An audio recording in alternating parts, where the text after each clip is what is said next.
Hi, I'm Mike Hamilton at Lithia Toyota. Behind me I have a 2022 Toyota Camry LE. Just in the last 2 years, pricing from the manufacturer has gone up by over $4,000, and since the end of the last generation that ended in the summer of 2017, with store discounts and factory rebates that were going on, this Camry now in the LE is costing around $10,000 more dollars than it did back in the summer of 2017. I'll be right back.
So there was a point in 2015, 16, and 17, although it wasn't as stylish and had less equipment, we were selling these cars like water because of how much discounts and rebates from the factory that were going on, which have all dried up because of manufacturing issues that just come from the top on down. Now, if this now has an MSRP of over $26,800, just 2 years ago, before all the COVID thing went down, these things were $22,000, and then I was selling these back in the summer of 2017, before we ran out of the 2017 model year, before this new generation came along, for around $16,800, which makes this right here $10,000 more dollars than it was before. But let's see what we get for that. So we get all this new styling, this TNGA platform, definitely with the new stuff like Toyota Safety Sense here. We have our full complimentary suite of Toyota Safety Sense. You could thank Toyota for all manufacturers now having this in their cars, because they were the leader in this, which gives you the adaptive cruise control, the lane trace assistance, the smart stop, the pedestrian and cyclist detection, the large animal detection. Has all this to do with the Toyota, and all the other manufacturers had to follow suit because Toyota was the leader in this here. Some people like to call this the whale grill on here, as it sort of reminds you of that. The SEs, XSEs have a more sportier looking grill and a more aggressive look to it. One thing that has happened, we're seeing now, and back then we had hubcaps. We've had alloy rims, 18-inch alloy rims on this here. No turn signal indicators on here, and we do not get blind spot monitors on this. So let's take a look at the Monroney sticker. It has much more fuel economy and power than it used to have. So when we changed the model to this Camry LE, this thing went up from when they retuned and remade this engine to 203 horsepower. It gained about 25 more horsepower. They also went from a 6-speed to an 8-speed transmission. Not much in extras on this here. We have all-weather floor liners and cargo mats, wheel locks, and mud guards. Destination is $1,025. That's gone up by a few $100, making the total price of the vehicle $26,883 before your fees. Does get the best safety rating, 5 stars in every category. One of the most safest vehicles of its class. 32 miles on the average, an incredible 39 miles per gallon on the highway. So that's actually better than the LE Corolla by a mile per gallon. We get some soft touch and soft text materials inside. It does have an injection molded dash here. It doesn't come with a 6-inch infotainment and the cloth interior. This vehicle is a 5-seater. It is roomy here, so let me show you me sitting in the back seat here. So Still with the seat, I set that seat for me. We got about 3 or 4 inches. You do get a seat pocket. No power accessories here for passengers, but there is a USB-A, USB-C in that center console. Back we get the Camry badging there with the LE badging and then the Toyota badge all in chrome. It does have a trunk release for the key fob. It's also a switchblade flip key on here. Inside we have our cargo mat, and all-weather floor mats are inside that box there. It should be embroidered with Camry on this here, which it is. Let's go ahead and move up to the front here. Fuel is on the driver's side like most Toyotas. Let's go ahead and move into the inside. It does have full power roll down of all 4 windows. It does have part of your toilet safety sense with the auto dimming high beam, traction control off, trunk release, and field door releaser on here.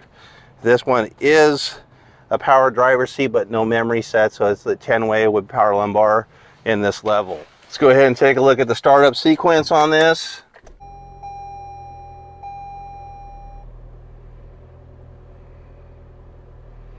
It does give you a bunch of information, which is called the driver's information center. So we have digital miles per hour along with analog gauges, trip and fuel economy. This thing's got 4 miles, so we have no fuel economy, distance to empty.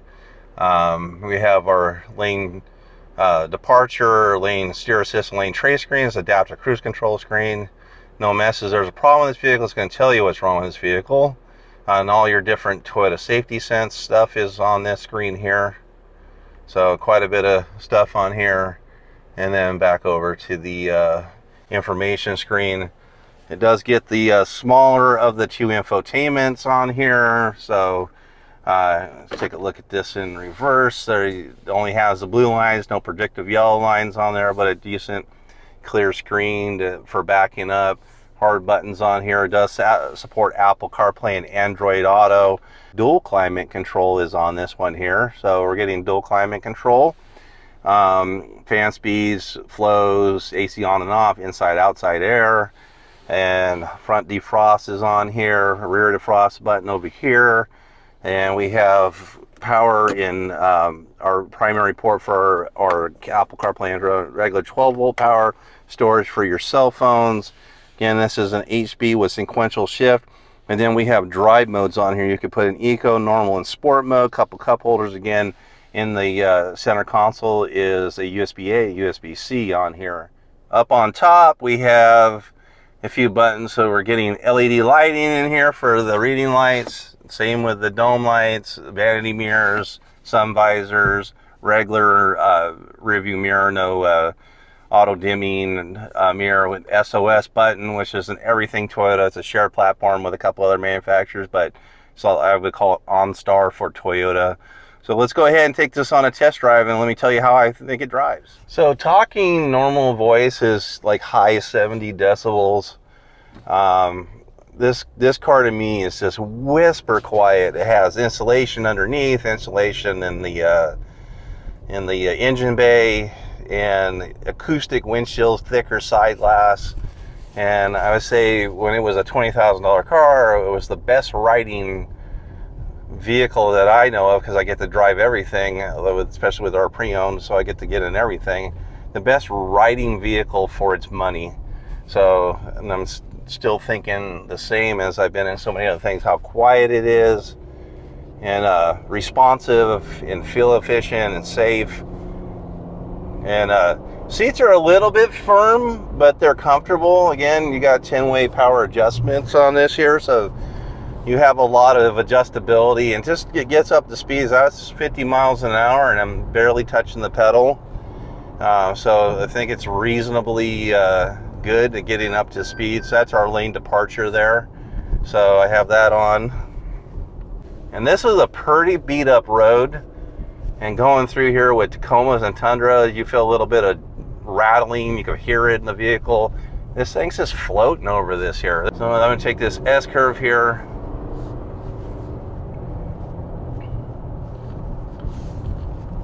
So really nice handling.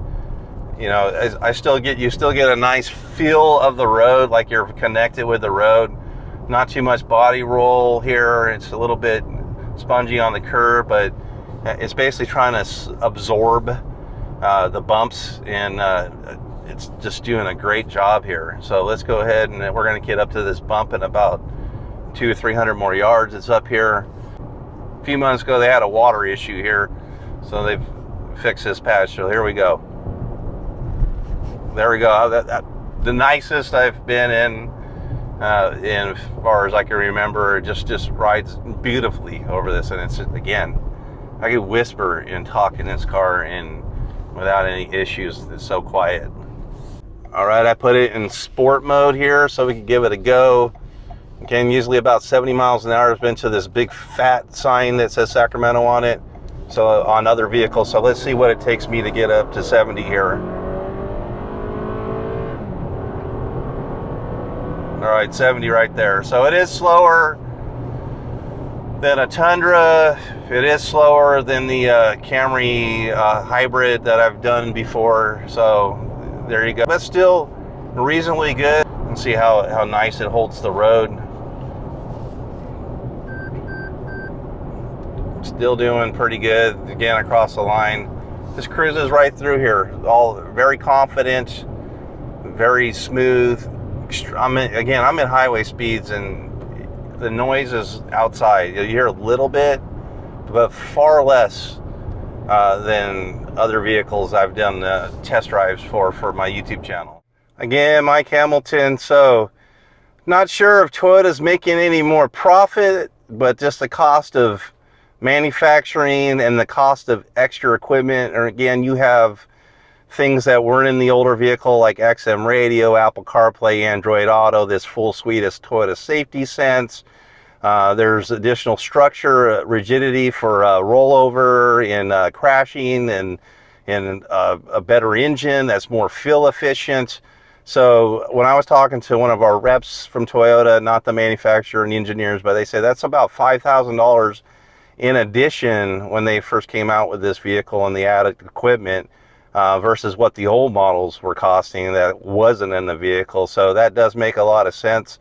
But again, from 5 years ago to 2 years ago, definitely a huge price increase. And there has been in the market, according to statistics, is saying there's something like 32% increase in pricing on new vehicles versus what they had been. So definitely kind of alarming, but what can we do at this point? Hold on to our old vehicles and see if it gets better. That's something you can do, or just pay the price.